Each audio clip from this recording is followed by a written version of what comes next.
There's probably no one here that's going to listen to this who has any stress in their lives. No, stress is everywhere, and it seems to be increasing, and we feel it, and different things happen, and different circumstances that we get in. Well, I believe there is a solution to stress. Just a few days ago, I received a devotional addressed to pastors and to help us with burnout. And the devotional pointed to Psalm 142. Didn't really explain or get into Psalm 142, but it pointed to that psalm. Psalm of David. It's a prayer during a time when he was under extreme stress and difficulty. And I started looking at Psalm 142, and I thought, that's the solution to stress. David was experiencing extreme stress, and he knew how to take care of it. I'm not going to talk about 1 Samuel, but let me summarize some of the situation, the context of what's going on here. In 4 chapters of 1 Samuel, chapters 18 through 21, we read about David's marriage to King Saul's daughter. So the king, who is an enemy of David, is his father-in-law. And then we read about the king attempting to take David's life. We read about David fleeing for his life, and even a time when David pretended to be insane. And in these events and additional events, all those led David to retreat to a dark cave. His time alone was soon interrupted, though. Listen to 1 Samuel 22, verse 1 down to 4. David therefore departed from there and escaped to the cave of Adullam. So when his brothers and all his father's house heard it, they went down there to him. In verse 2, listen to this. And everyone who was in distress, everyone who was in debt, everyone who was discontented or bitter, gathered to him. It says he became captain over them, and there were about 400 men with him. Now think about that. You're overly stressed, fearing for your life, don't know how you're going to take care of the problems that you have, and 400 more people with problems as bad as yours, distress, the Bible says, debt, bitterness, 400 of them come and join you. That's not very encouraging, is it? And David is the one they look to for help. He's the one needing help. It says then David went from there to Moab. He said to the king of Moab, please let my father and mother come here with you till I know what God will do for me. So he brought them before the king of Moab. They dwelt with him, with that king, all the time that David was in the stronghold or in the cave. So at least he's going to try to protect his parents. And he finds a place for them to go. Now while he's in the cave, I'll use the term that little devotion that I received, that burned out from all of life's changes. He was running, he was hiding, and in the midst of all that, David prayed. He prayed. And he records that prayer in Psalm 142. It's titled in my New King James translation as a plea for relief from persecutors. It's also called a prayer while he was in a cave. Now, in the first 4 sections or parts of that Psalm 142, David acknowledges the reality of the situation. He confessed in verse 3, he said, I have no energy. My spirit is weak within me. So here's David, alone and powerless. I want to summarize the whole psalm here. He's alone, he's powerless, and he expresses firm trust that God will hear his prayer and that God will do something about his problems. So let's look at this. verse 1 and 2, my first point. Nothing profound comes right out of the verses. I'm going to call that David's cry. Verse 1, Psalm 142. I cry out to the Lord with my voice. With my voice to the Lord I make my supplication. I pour out my complaint before him. I declare before him my trouble. So in verse 1, he says, I cry aloud. His stressed out soul is calling out to God. Some musical instruments, specifically trumpets, but there are others, will use a mute. It will soften the sound, but the main purpose is to change the sound, to alter the sound in some way. But the result is that it's softer. A muted trumpet is softer than an unmuted trumpet. Well, one Bible scholar said that this cry aloud that David did as he's writing this prayer means it's not a muted cry. Means it's not half-hearted. It's loud. It's fervent. And David is voicing his concerns, his plea to the Lord. And his prayer is to the only one who can help. Then it continues in verse 1, I lift up my voice. And the picture of that is like an inferior person looking up to his superior. He's requesting, he's seeking help, humbly seeking help. And verse 1 says that David cries to the Lord. Who's the Lord? He's active. He's an active God. He's self-existent. He is self-sufficient. He's the God alone who can help. Then verse 142, verse 2 of 142, it says, I pour out. Hebrew means spill out. He said, I pour out, I spill out my complaint. It's like an offering. The illustration there is like an offering. They would pour out an offering onto the altar. And so he's saying, I'm placing my concerns, my stress on the altar, giving it to God. He says, I tell my troubles boldly. And he's telling those needs to God. Well, a second section, verses 3 and 4, I see here is not only him crying out, but here's a little bit more about his predicament. In verse 3, Psalm 142, verse 3, when my spirit was overwhelmed within me, then you knew my path. You is God. In the way in which I walk, they have secretly set a snare for me. Look on my right hand and see, for there is no one who acknowledges me. Refuge has failed me. No one cares for my soul. Verse 43, we see that his spirit is just devastated. He's, as one writer said, he's emotionally imploding. And everything's crashing in on top of him.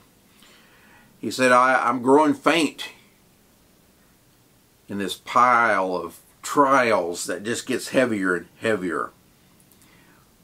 But he says in verse 3 that God knows. And this is an idea of intimate knowledge.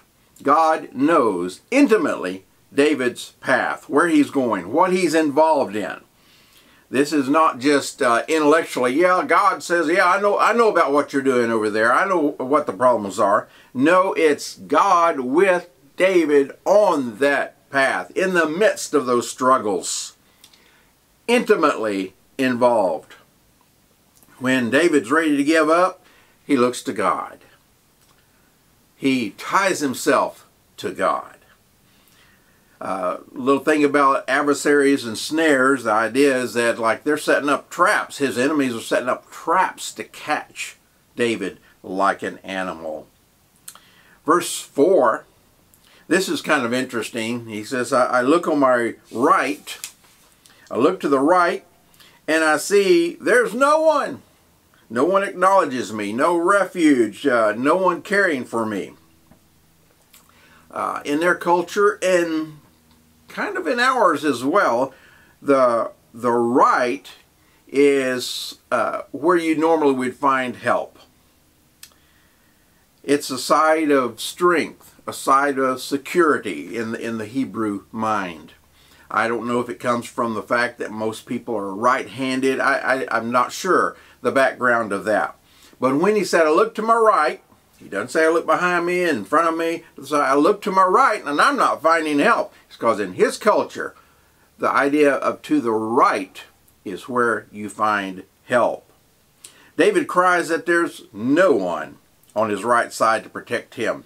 No one to defend him against his adversaries. He has no defender, no advocate, no one to rescue him out of difficulty. There is no refuge, no place of safety for him. And what's worse, he says no one cares for his life. He's totally abandoned. He feels totally alone. Well, we need the solution. He cries out. He gives his predicament in a bit more detail. And then we find the helpless calling on the Lord who can help. And that's what we need to do when we're in those kind of predicaments. Maybe not as bad as what he is, maybe worse.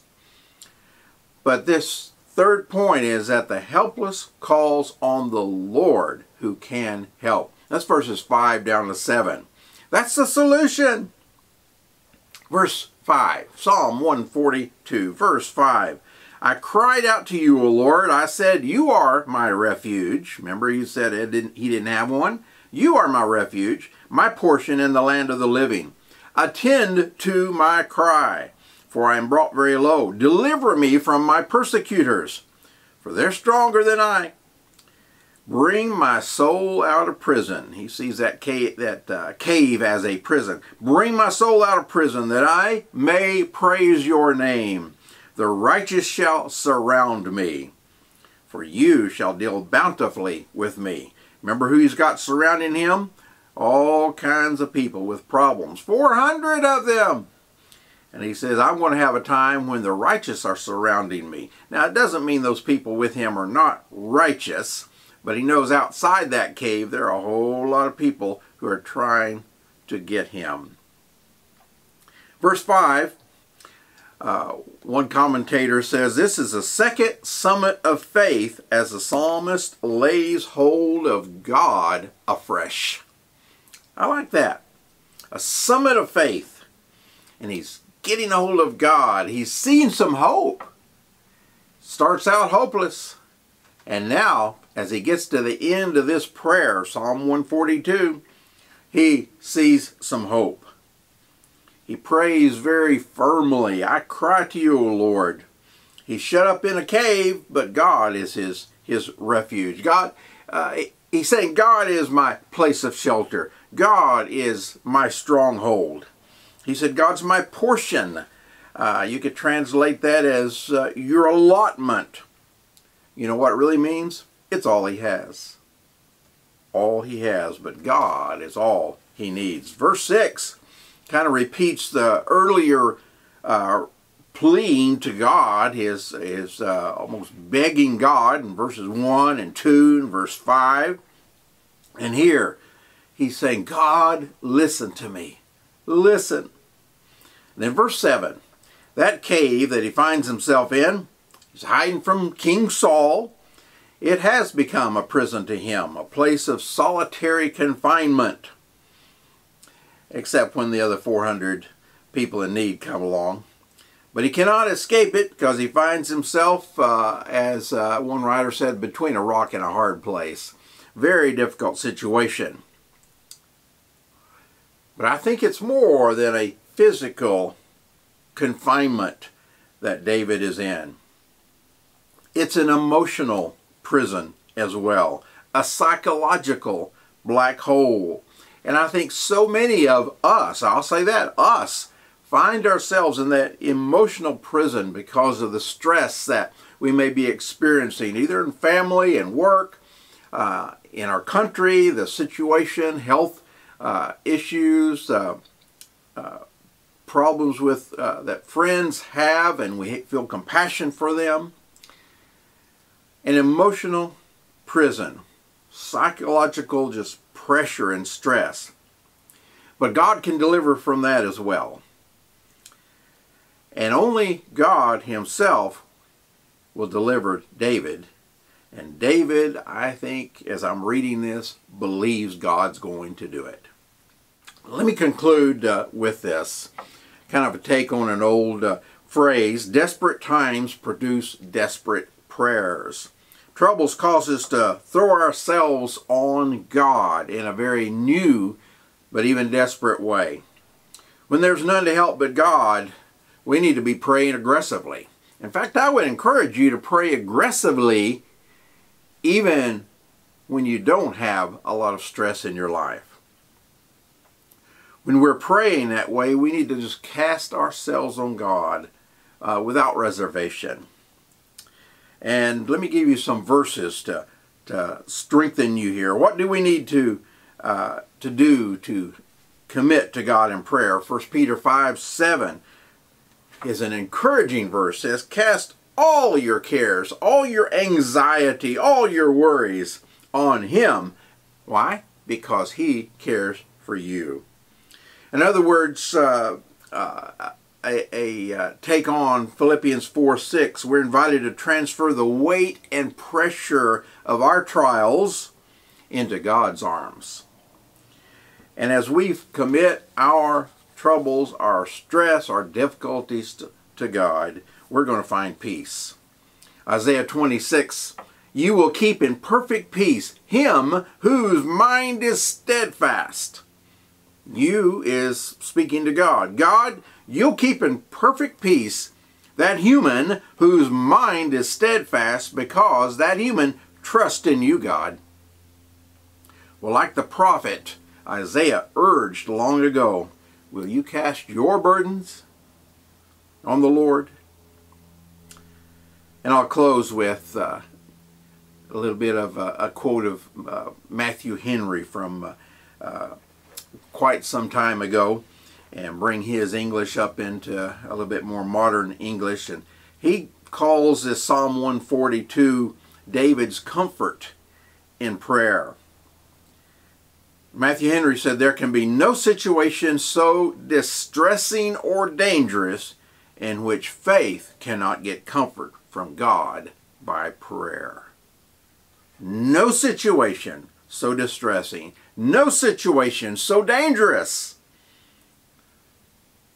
but that we cannot get comfort from God in prayer.